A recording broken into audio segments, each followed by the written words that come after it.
And Shannon Bream is next. I'm so excited for her. Shannon, I am thrilled for you at 11 p.m. Eastern every night, Monday through Friday. Shannon, take it away. We'll be watching. Thank you so much, Laura. Great show. Hello and welcome to Fox News at Night. I'm Shannon Bream in Washington.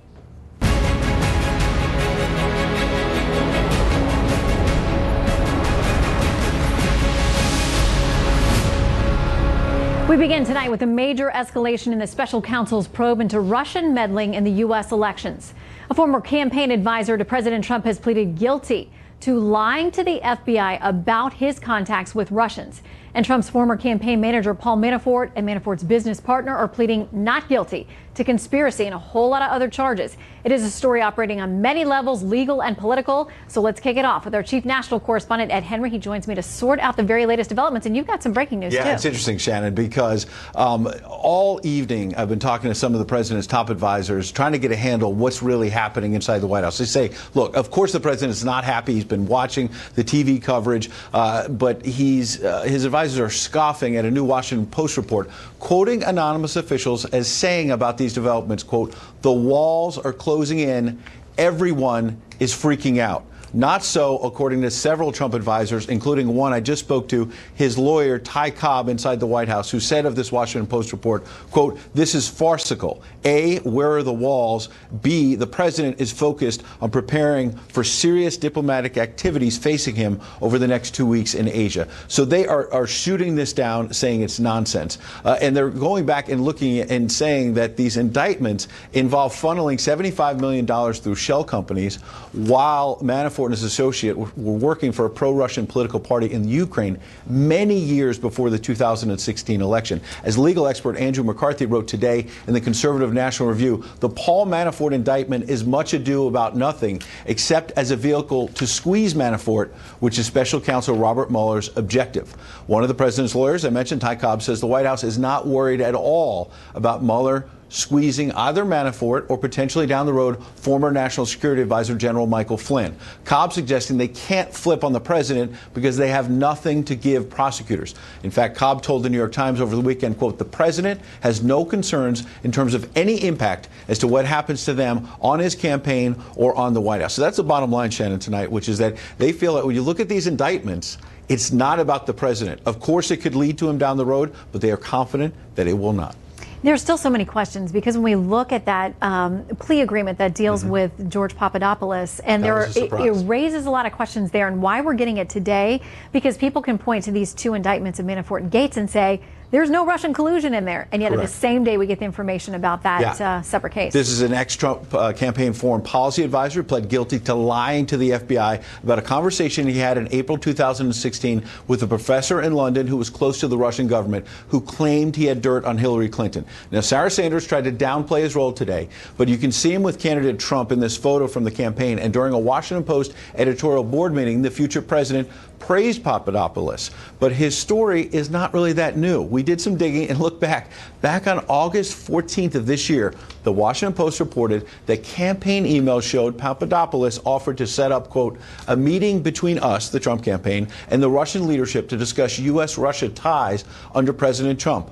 And they added, among those to express concern about the effort was then campaign chairman Paul Manafort, who rejected in May 2016 a proposal from Papadopoulos for Trump to do so, meaning for the candidate himself to go meet with Putin or other Russian officials. So the point is, yes, he pled guilty. He lied to the FBI. He clearly shouldn't have done that. It's a big mystery why, if there's no collusion, why did he lie to the FBI? But based on the Washington Post's own reporting in August, when Papadopoulos tried to get these meetings, he was shot down at every turn, including by Paul Manafort. So there's a big mystery tonight about why Papadopoulos lied to the FBI when these meetings he was trying to set up with the Russians that might show collusion didn't happen. Yeah, many more questions than answers today, but thanks for summing it up for us. Good luck. Good to see you, Ed. Good to see you. All right, here was some analysis. Sidney Powell, a former federal prosecutor who has worked on cases involving some of the key members of special counsel Robert Mueller's team. She has a unique perspective on their efforts. She joins us now live from Dallas. Sidney, great to have you with us tonight. I want to start by asking a little bit more about this Papadopoulos plea agreement and what we're finding out about him. Arrested in July, not really facing charges until the beginning of October, works out a plea deal, then we don't find out about it until today. Now, this interesting nugget that's concealed in some of these unsealed records now says the defendant has indicated he's willing to cooperate with the government in its ongoing investigation into Russian efforts to interfere in the 2016 presidential election. Public disclosure of the defendant's initial appearance, however, would significantly undermine his ability to serve as a proactive cooperator. So we didn't hear anything about this for months. What does that signal, if anything, to you? That signals that he has probably been wearing a wire or tape recording his conversations with anybody that was involved in the campaign for President Trump that he knew or had any connections with. So I would expect those tapes to surface at some point later, and I think that plea agreement and the indictment itself are basically shots across the bow. They talk about a lot of things that have not been charged yet, but could be charged. And I have no doubt they're going to exert every possible pressure on Mr. Manafort and Mr. Gates to say whatever it is they want them to say, regardless of whether it's actually true. Andrew Weissman, one of the lead prosecutors for Mueller's task force, has a long history of abusing his prosecutorial powers, and the indictments he's drafted against Arthur Anderson and Merrill Lynch executives in the Enron case have all been reversed on appeal. Anderson was reversed unanimously by the United States Supreme Court, with Justice Rehnquist writing for the majority. It was shocking how little criminal culpability the jury instructions required, and Anderson hadn't committed an offense. And the Merrill Lynch case, 12 out of 14 counts of conviction were reversed, never mind that the defendants had spent up to a year in prison on an indictment that didn't really state a federal offense, while Mr. Weissman had actually yellow highlighted evidence that showed they were innocent and hid it from the defendants while they were in prison and longer. All right, so interesting that there are scores of charges, potentially decades in jail, hundreds of thousands of dollars in fines if Manafort and Gates were actually convicted of what they're now accused of and have been indicted for. But at the end of the day, there's nothing in this document that ties them to Russian collusion with the Trump campaign. Absolutely not. Something that Manafort's attorney, Kevin Downey, pointed out. He says President Trump was correct. There is no evidence the Trump campaign colluded with the Russian government. And yet people are running wild with these indictments today saying, ha, this proves everything. The president's going to be impeached. It doesn't prove anything at all. In the first place, an indictment is just a determination by the grand jury that essentially rubber stamps Mr. Mueller's proposed charges, hearing only what Mr. Mueller and his team want them to hear. So there's no presentation by the defense whatsoever. And all you need to do is look at Mr. Weissman's other indictments to see how fatally flawed they were and how willing he is to stretch criminal statutes to charge conduct that isn't criminal. I mean, a lot of things in the indictment sound bad, but it can be easily picked apart and probably doesn't state an offense throughout most of it. Well, let's circle back to this plea deal now with George Papadopoulos and the fact that there is speculation about whether he was wearing a wire or working with the special counsel's office in the months that we didn't know anything about the fact that he had been arrested and was in trouble. If he was having conversations with people around him, potentially still having contacts with Trump administration officials or others he had worked with, how worried should those folks be right now? Well, I think they certainly have some concerns. They're probably going to be the next to be indicted, depending on what the conversations that Mr. Papadopoulos has had with them show and what other documents they have. Obviously, the special counsel has a lot of email evidence. Those are referenced repeatedly in the statement of offense to which he pled guilty. So there are things out there that the special counsel can make use of. Whether they actually constitute crimes or not is a whole different question. Quickly, I want to ask you about Tony Podesta stepping down from his lobbying firm. Obviously, he's a well-known Democratic presence in Washington and beyond. What do you make of that? Well, I think it's clear from the charges in the Manafort indictment that Company A is the Podesta company. So I think he knows he has some liability, and if the investigation is proceeding fairly at all, he may be the next person to be indicted. All right, Sidney Powell, thank you very much for weighing in from Dallas. Good to see you tonight.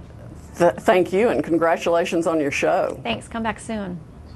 Well, reluctant to respond directly to the unfolding crisis with the White House special counsel, Republicans are instead saying, let's make a deal ahead of a big push on tax reform. Chief political anchor and anchor of Special Report Brett Baer is staying up late with us tonight to join us live. Good evening, Brett. Thanks for coming in. Great to be on the inaugural show. Yeah, we are very excited to have you. It's been a very newsy day. It has. And with all of this popping, we hear from House Speaker Paul Ryan, who is now getting ready to drop a major tax reform bill on Wednesday, and it's a heavy lift. They need a legislative win. He says none of these indictments matter. We're going to get to the people's business. Right. I talked to some senior Republicans tonight who say, yes, we have blinders on when we talk about this, and no, we didn't want to talk about this all day. In fact, there were some humorous moments where senators were going out of their way to get out of the way of cameras or reporters asking these questions.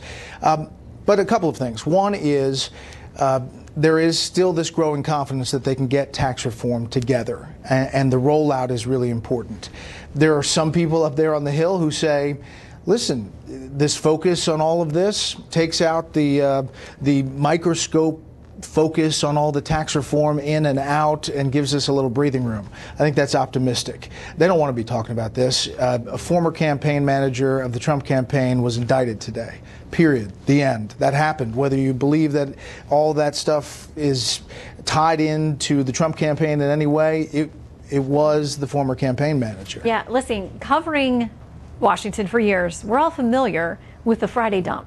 And so last week there was such a focus on Fusion GPS, Uranium One. We're going to talk about that more coming up.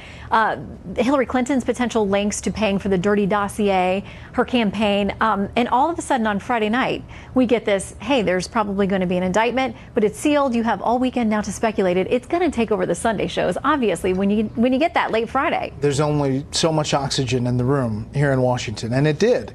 And obviously, the bigger news potentially is the Papadopoulos guilty plea, and you talked about that and what that leads to. Right now it's a lot of speculation. The people we've talked to say, you know, he had a very minor role, and even if he was wearing a wire, who was he talking to? Because he was fairly low on the totem pole. One Republican senator I talked to tonight said, listen, a special counsel with unlimited scope, unlimited money, unlimited time, there will be an indictment. It's, as the sun rises, it'll happen. I think that there is some sensitivity to talking about this at all, and they're hoping that this isn't the beginning of a long thing that drags into 2018 and the midterms. Well, the president tweeting today, there was no collusion. I mean, in many ways, the White House was trying to embrace the fact that these indictments of Manafort and Gates did not prove any collusion, didn't allege any collusion between the campaign and Russia. And yet we have the reports, as Ed talked about, that the president was very unhappy to wake up to this news, to deal with it today. Well, we've seen those tweets. I mean, we've seen the direct tweets to news coverage about anything that deals with Russia in which the president addresses it directly. I think that that is the biggest problem, is that if this continually drips out over time, how the president deals with it publicly and in 140 characters or less. Did he get the 280 yet? You know, some people get the 280, but he is the president. So I don't know. We'll check. Anyway, Brett, thank you so much for coming in tonight. Congratulations. Great to see you. Thanks. All right, how would Capitol Hill react if President Trump fired Robert Mueller? It's a Fox News at Night exclusive with Senator Mike Lee joining us live about choices and challenges for Congress if the president does the unthinkable. Plus, we're very upset about it, and I think it's a serious problem. Should not have happened. Was this the Roe v. Wade 2.0 involving illegal immigration, and did the Trump administration do everything it could to actually stop it? We'll explain and hear from NARAL pro-choice President Elise Hogue joining us live, as well as Texas Attorney General Ken Paxton. Stay with us.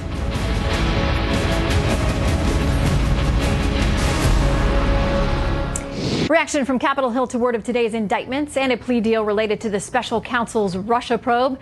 At one point, Senator Orrin Hatch signaled he thought the indictments were an overreach by the special counsel's office. Yet, Senator Lindsey Graham says there will be, quote, holy hell to pay, unquote, I'm doing the quotes for my grandma. If the president fires Robert Mueller, who is leading the team that scored those indictments of former Trump campaign officials Paul Manafort and Richard Gates.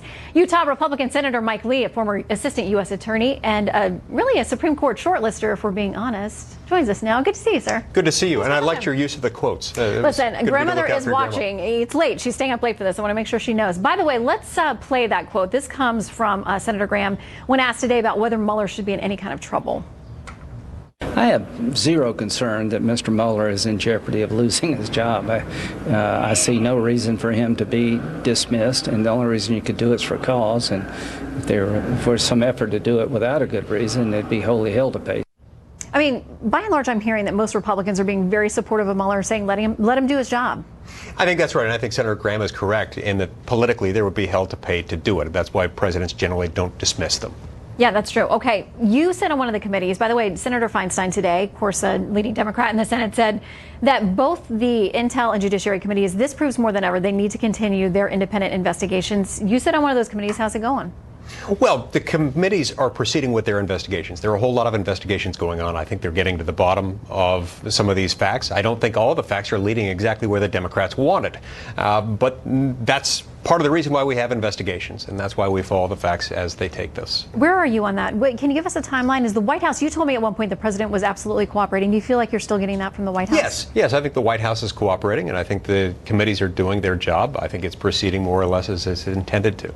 Okay, so we will wait on your timeline. In the meantime, the House is launching these investigations to another part of this conversation, which is Fusion GPS, who paid for the so-called dirty dossier, and also Uranium One, whether there was any misdealing or anything that was inappropriate, knowing that the FBI was investigating bribery charges at the same time. The U.S. was essentially approving a deal for 20% of our uranium take. Those allegations, if true, are incredibly disturbing, and they signal one of the reasons why Americans ought to be concerned with the accumulation of power in the hands of the few. Anytime you look like you're having special favors, regulatory treatment or regulatory approval granted on the basis of someone's proximity or somebody's ability to make a donation, that's very troubling, and that's one of the reasons why this needs to be looked into. I want to ask you about somebody who's going to be in town this week. We may see him here on this show. Judge Roy Moore, who is obviously the Republican candidate Alabama for the Senate seat, left vacant by the Attorney General, Jeff Sessions. You've endorsed him. He's not a non-controversial guy. He's got some controversy out there. He came to town and he met with you guys, didn't really meet with GOP leadership. How do you think he would play in the Senate? Well, look, everybody comes to the Senate with their own agenda, with their own interests. Judge Moore is someone who very much wants to drain the swamp, wants to shake things up in Washington. I don't agree with him on every single issue, but I do agree with Judge Moore on some of the critical constitutional issues. The need to restore federalism and separation of powers. The need to return to an era in which we respect the power of the sovereign states.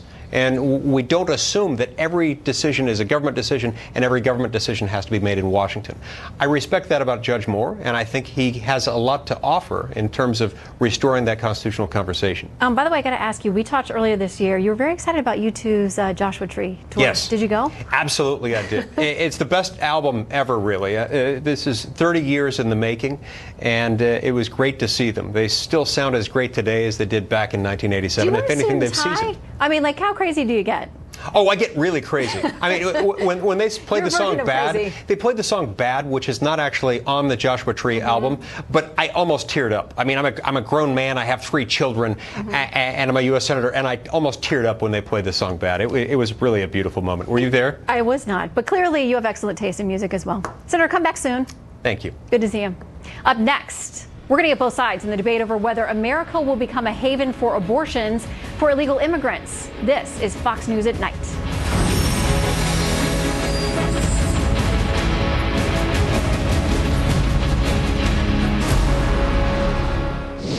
The Trump administration is on the defensive tonight over a legal case that includes a trifecta of hot-button issues: illegal immigration, executive power, and the right to abortion.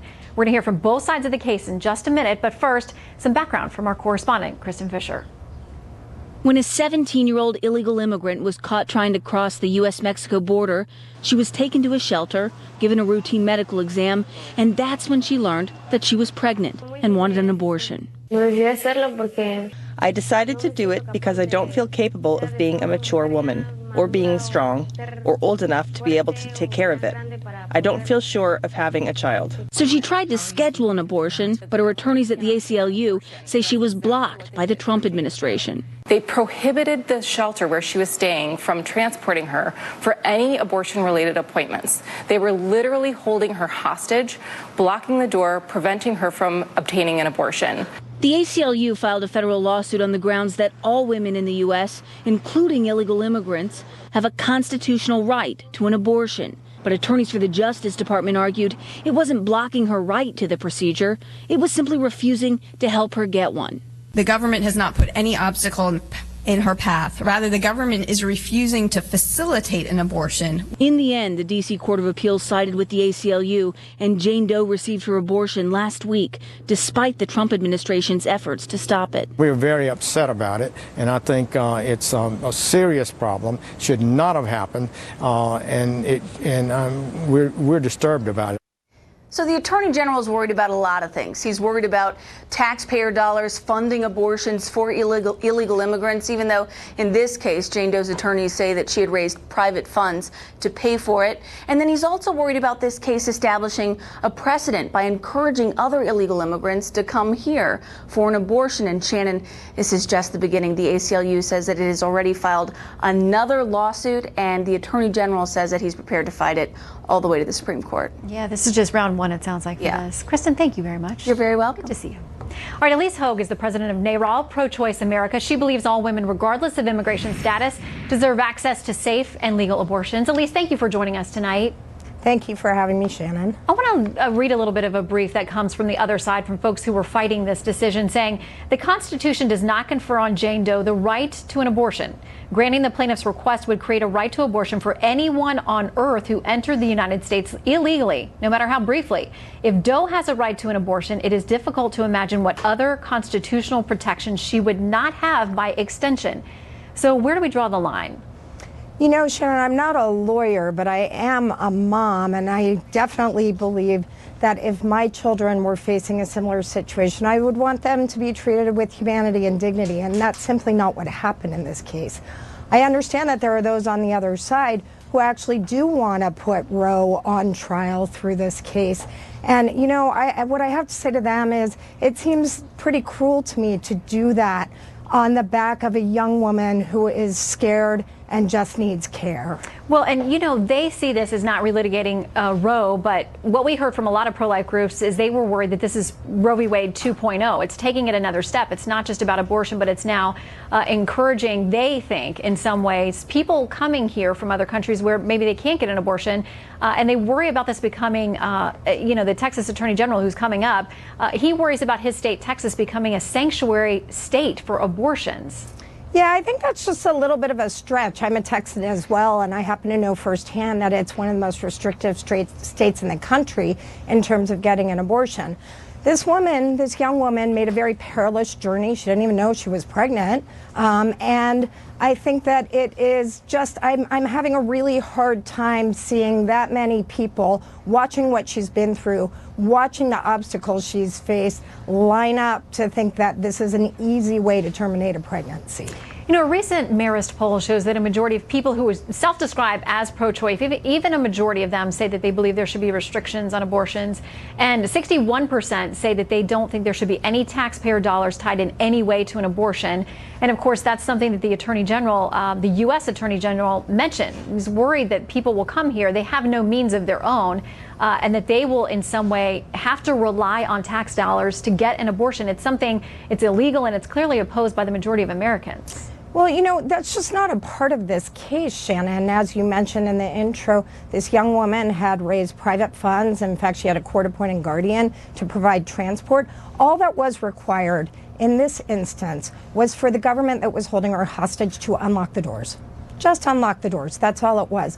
What I think does bear more scrutiny is why taxpayers are footing the bill for Scott Lloyd, who is a high-ranking government official, to actually among all of his responsibilities, spend time and energy personally intervening in these cases, not for any rule of law, but to advance his own personal ideology. Well, you know, there are many folks, and I won't speak for him, but many folks associated with this who say that they view this as two minor patients, and I think he often views it that way as well, that there are concerns about a young woman who's here without any parental guidance or a relative to walk her through this process. Is that a legitimate question? Yeah, I mean, as I said, Texas has a pretty strong consent law. This young woman got a judicial bypass. I understand that Scott Lloyd really does want to put abortion on trial here, but the courts have not sided with him in this case, and I think that he needs to stop bullying these young women to make his point. Well, he certainly does not describe it that way, but we appreciate your viewpoint, and thank you for joining us tonight. We know this case is far from over. Thank you, Shannon. All right, Texas Attorney General Ken Paxton, concerned that the federal court ruling could pave the way for his state to become a sanctuary state for illegal immigrants seeking abortions paid for mostly by taxpayers. Good to have you with us, General. Thank you. Okay, I want to ask you something about this case because it went through very quickly a number of different levels. It went to the D.C. Circuit, which is just below for the Supreme Court for people who don't know the structure of the courts. When the government lost there's a question about why they didn't immediately file with the Supreme Court to stop this. And I've heard things off the record and around this case saying that essentially there may have been some understanding that there was going to be some time for the government to do that. But instead, this young woman was taken very early in the morning. She had her abortion, which she said all along is what she wanted. Those were her wishes. But there is some angst within the pro-life community that the government did not file with the Supreme Court right away. First of all, congratulations on your new show. It's Thank great you. to be here. Thanks for joining us. Yeah, I mean, I have some concerns as well, but I also wonder if there wasn't some agreement, I don't know this to be true, but whether there was some agreement where the DOJ was waiting and there was an agreement that there would be no abortion while they appealed, and then the abortion was done and obviously made the appeal moot. So I don't know that to be true, but if that is true, I hope that they ask for sanctions. Well, I've heard rumblings of that, but certainly not confirmed on our end either. I want to read a little bit of the D.C. Circuit's ruling in the young woman's favor, allowing her to go forward with the abortion. Said the government, to its credit, has never argued or even suggested that this plaintiff's status as an unaccompanied minor who entered the United States without documentation reduces or eliminates her constitutional rights to an abortion in compliance with state law requirements. Now, that's the thing that these pro-life groups were worried about, that this would be Roe 2.0.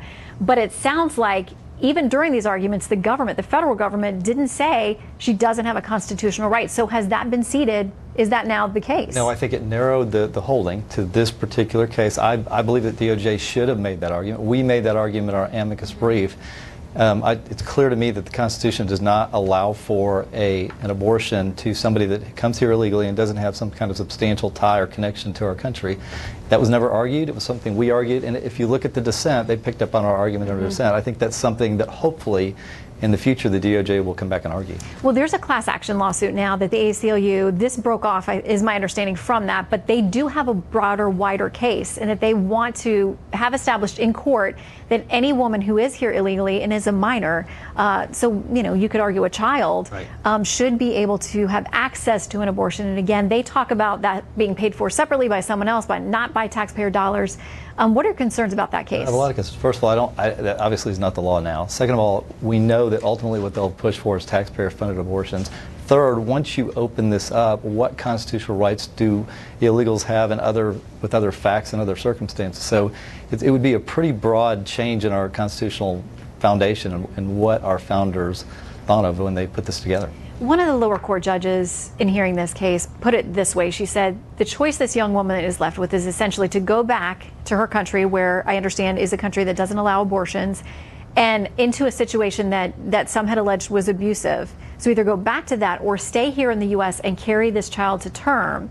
And the judge said essentially that can't be the choice. Well, it is a choice because it's the law. It's the law that she does not have a constitutional right to an abortion. There's nothing in our history, nothing in our past judicial holdings that have allowed for that all the way up to the Supreme Court. And so, again, if we open that door, I think we've opened the door for anybody to come here, get arrested, and suddenly we're going to be responsible for providing abortions and paying for it. All right, Texas Attorney General Ken Paxton, it's always good to see you. Thanks for being here in person. Hey, thanks. Great to be here. We'll follow this case, so keep us updated. And believe me, there's more to come. Yeah, there is. All right. Well, President Trump's base, stick by him through thick and thin. Steyerwalt thinks he has the answer to that big question. He joins us next.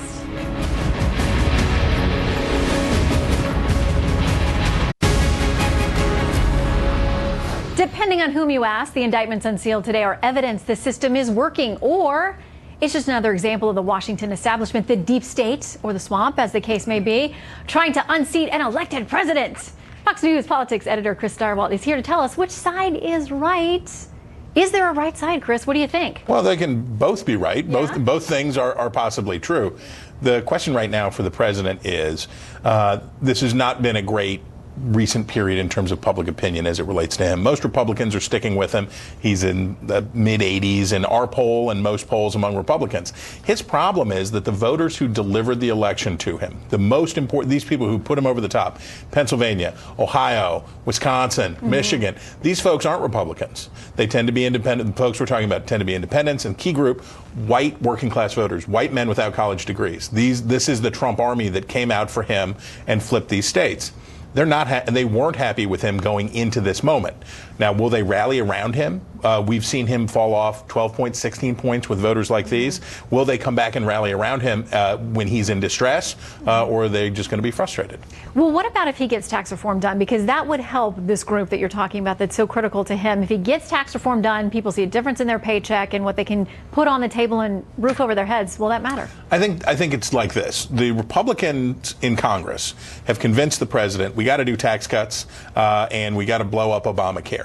Unfortunately, with those are things that test really well with Republicans, but with these independent voters and with these economically marginalized voters, those aren't great things. Talking about I'm going to take away subsidies for health insurance and give big businesses a tax cut don't exactly make the people of Coleraine, Ohio say, hey, this guy's really looking out for me. So as the president's been trying to placate the Republican base, he sort of has forgotten about those independent voters who like the idea of economic nationalism, who like sort of the Bannonistic approach where we're going to fight China, we're going to spend money here at home, infrastructure, da-da-da-da-da.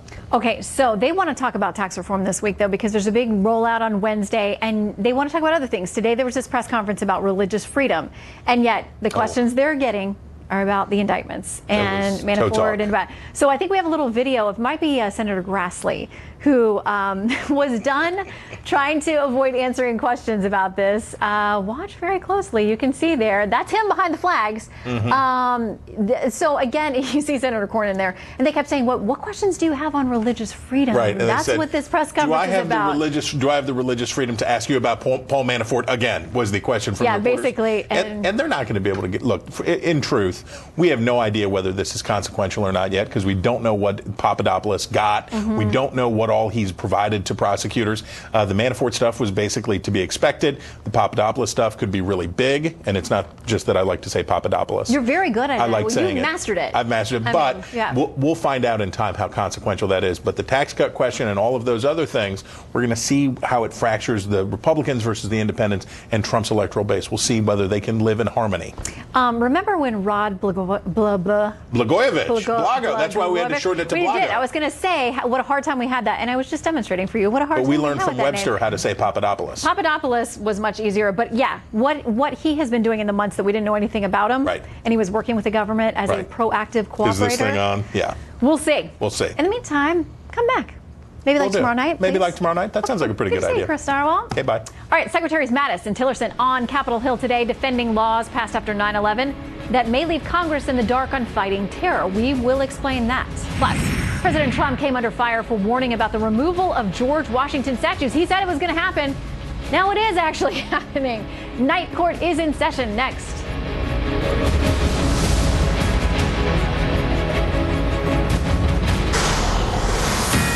This is Fox News Alert. Secretary of State Rex Tillerson and Defense Secretary Jim Mattis up on the Hill this evening. Senators pressing the two on whether or not the president can keep using old authorities passed just days after 9/11 to fight an expanding war against al-Qaeda offshoots worldwide. National security correspondent Jennifer Griffin joins us live from the Pentagon. A very busy night tonight. Great to have you with us, Jennifer. Let's start with this. As they're testifying, have we learned anything new today about the attacks in Niger? Well, thanks, Shannon, and congratulations on your new show. We did not hear anything new about the Niger attacks, but we did hear Defense Secretary Mattis push back on the need for a new war authorization, an AUMF, for forces expanding the fight against ISIS and al-Qaeda. What we've seen is these groups come apart, go back together. They change their names as often as a rock and roll band. They're keenly aware that they've got certain legal strictures on our side that they can take advantage of. We call it lawfare, where they actually use our laws against us. We've seen it. We read their mail. We know what they're thinking in many cases. Right now, the U.S. military is operating in 17 countries using authorization that was passed 3 days after 9/11. As Senator Jeff Flake pointed out, none of the members of the Senate Foreign Relations Committee were even in the Senate when it was passed, Shannon. All right, Jen, also there's this unusual case we're starting to get word of, Green Berets involving a murder in Mali. What can you tell us? Well, 2 members of SEAL Team 6, the same unit that brought Osama bin Laden to justice, are now being investigated in the murder of a Green Beret in Mali on June 4th. NCIS is investigating the death by asphyxiation of Staff Sergeant Logan Melgar. The Texas native was strangled to death. The 2 SEALs were flown out of Mali almost immediately and placed on administrative leave. That's all we really know at this point, Shannon. All right, Jennifer Griffin live for us tonight from the Pentagon. Thank you so much.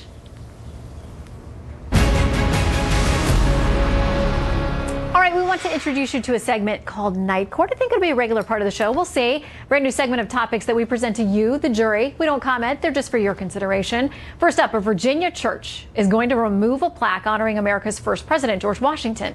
The church says the plaque, which is on a pew where Washington once sat with his family, is not acceptable to all worshipers because George Washington was a slave owner. Charlie Hurd, opinion editor and a columnist for the Washington Times and a Fox News contributor, joins us now. Let's start with the case at the church. What do you know? Well, after 250 years, nearly 250 years after George Washington helped found Christ Church in Alexandria, the congregation has decided, or the vestry has decided, I imagine that there's going to be a lot of discontent with some of the parishioners, they've decided to take the markers down. I don't know if they just discovered he was a slaveholder, or because of the news that's been in the media lately, it's sort of brought the attention to a higher level. But whatever the case is, they've made the decision to take the markers down. Well, here months ago, President Trump predicted this. You got to give him credit for this. He said, a couple of his tweets, he said, "Sad to see the history and culture of our great country being ripped apart with the removal of our beautiful statues and monuments. You can't change history, but you can learn from it. Robert E. Lee, Stonewall Jackson, who's next? Washington, Jefferson. So foolish." Indeed. A little bit of a crystal ball over there. It is incredible. And, you can sort of quibble with Donald Trump sometimes with his tweets, whether or not he needs to wade into certain things, whether it's the NFL or in this case this. But he's almost always exactly right, whatever it is that he does wind up saying. And it is true. You can't change history. We've had a tough history. But that's not to say, have you seen Hamilton on Broadway? I cannot afford it. It is thousands of dollars. I'm not money bags like Charlie Hurd. I couldn't afford it either, but I sold 2 of my children to take my daughter to see it. Well, one of the kids got to go there. Yeah, exactly. And so, and it's a magnificent play, and what I love about it is that it takes into consideration the fact that there's a lot of ugliness in our past. But that doesn't obliterate all the good stuff. Mm-hmm. And they celebrate Thomas Jefferson. It celebrates Alexander. Obviously, Hamilton is the star. But it's the way history is supposed to be understood. And when you have these situations like Christ Church, they want to obliterate history. It's like it's too painful that they don't want to talk about it. They don't want to deal with it. I just think that it's very damaging to the country. Well, it's something that's taken front and center in the Virginia governor's race where there's about to be an election. Something else the president tweeted on. Ed Gillespie, that's the GOP candidate, obviously, will turn the really bad Virginia economy numbers around and fast. Strong on crime. He might even save our great statues/heritage. Here are both candidates running in Virginia. Their take on this.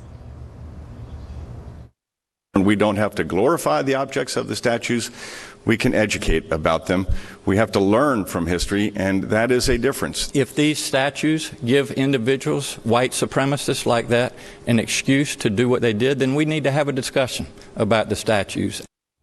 Is this going to be a big deal? I think it's going to be a bigger deal than people realize, and it's not white supremacists. It's because people like the history, they like the heritage, they like the statues, and I think that is why a big reason why we've seen Ed Gillespie close in the polls in the last couple of weeks. Just a few days away. Yeah. We'll track it. All right, Charlie Hurd, good to see you. Thank you. Come back.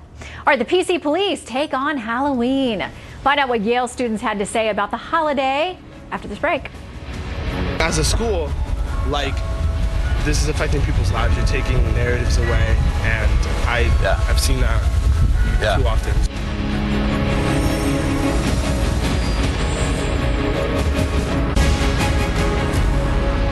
Halloween, the latest battlefield in the fight against cultural appropriation on college campuses.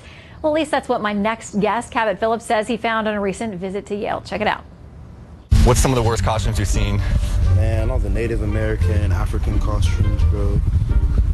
Lots of like geishas, stuff like that. Yeah. We also feel like with Trump this year, it's going to get worse. Yeah, People feel emboldened. Yeah, of course. And they're like, well, if our president... It's a face to like white oppression now, like people that people can turn to, and that's huge. And as a school, like, this is affecting people's lives. You're taking narratives away, and I've seen that too often.